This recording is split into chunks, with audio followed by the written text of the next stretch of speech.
তো আমি প্রথমে বলছি, ঈদুল ফিতর হোক অথবা ঈদুল আজহা হোক, উভয় নামাজের পদ্ধতি একই এবং উভয় নামাজের পূর্বে কোনো আজান একামত দিতে হয় না।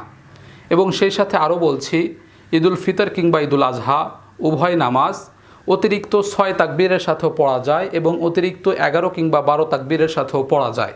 তো এই অতিরিক্ত তাকবীর নিয়ে আমাদের মধ্যে মতভেদ সৃষ্টি না করে এই উপমহাদেশে আমরা ফিকে হানাফি মতে অতিরিক্ত 6 তাকবীরের সাথে ঈদুল ফিতরের নামাজ বা ঈদুল আজহার নামাজ পড়ে আসতেছি। আমরা অজু গোসল করে পবিত্র হয়ে যখন ঈদগাহে যাব, একজন মুসল্লি হিসাবে জামাতবদ্ধ হয়ে কাতারবদ্ধ হয়ে দাঁড়িয়ে কিবলামুখী হয়ে অন্তরে প্রথমে নিয়ত করব। যখন আমি মুসল্লি হিসাবে নিয়ত করব, তখন নিয়তটা হবে এরকম যে আল্লাহর সন্তুষ্টির জন্য কিবলামুখী হয়ে এই ইমামের পিছনে 2 রাকাত ঈদুল ফিতরের নামাজ আদায় করতেছি, আল্লাহু আকবার বলে ইমামের সাথে ইক্তেদা করব।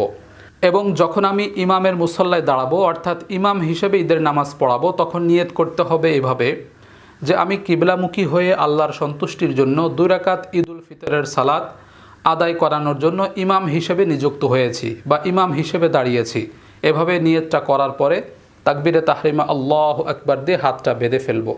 হাতটা এভাবে বেঁধে ফেলার পরে প্রথমে সানা পাঠ করতে হবে, আল্লাহুম্মা বাঈদ বাইনি অথবা সুবহানাকাল্লাহুম্মা ওয়া বিহামদিকা ওয়া তাবারাকা ইসমুকা ওয়া তাআলা জাদ্দুকা ওয়া লা ইলাহা গায়রুক।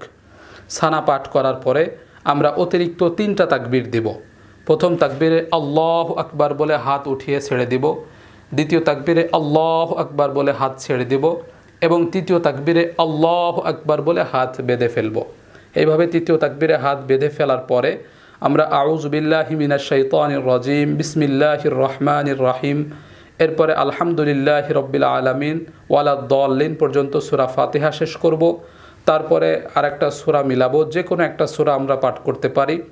তো যে কোনো একটা সূরা পাঠ করার পরে আমরা স্বাভাবিক নিয়মে রুকুতে চলে যাব, আল্লাহু আকবার বলে রুকুতে চলে যাব এবং সামি আল্লাহু লিমান হামিদা বলে রুকু থেকে উঠব এবং ঠিক নামাজে যেভাবে পড়ি সেভাবে পড়ে স্বাভাবিক নিয়মে আমরা রুকু থেকে উঠে আবার সেজদায় চলে যাব। 2 সেজদা করে আমরা আবার দাঁড়িয়ে যাব।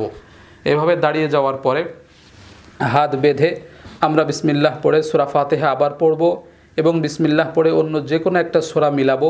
সূরা মিলানো হয়ে গেলে রুকুতে যাওয়ার পূর্বে আবার অতিরিক্ত 3টা তাকবীর বলবো, আল্লাহু আকবার বলে হাত ছেড়ে দিব, আবার আল্লাহু আকবার বলে হাত ছেড়ে দিব, আবার আল্লাহু আকবার বলে হাত ছেড়ে দিব।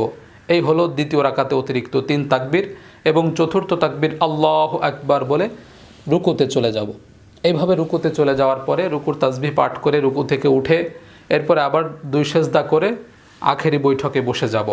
বৈঠকে বসে গিয়ে আমরা তাশাহুদ, আত-তাহিয়াতু, তারপরে দুরূদ শরীফ, এরপরে আমরা দোয়া মাসুরা পাঠ করার পরে দুদিকে সালাম ফিরাবো, আসসালামু আলাইকুম ওয়া রাহমাতুল্লাহ, আসসালামু আলাইকুম ওয়া রাহমাতুল্লাহ। এভাবে নামাজ শেষ করে ফেলবো। এভাবে নামাজ শেষ করার পরে আমরা 2টা খুতবা পাঠ করব বা আমরা যারা মুসল্লি হিসেবে থাকবো অবশ্যই 2টা খুতবা শুনবো। খুতবা শোনার পরে তারপরে ঈদগাহ থেকে আমাদের বাড়ির দিকে রওনা হতে হবে।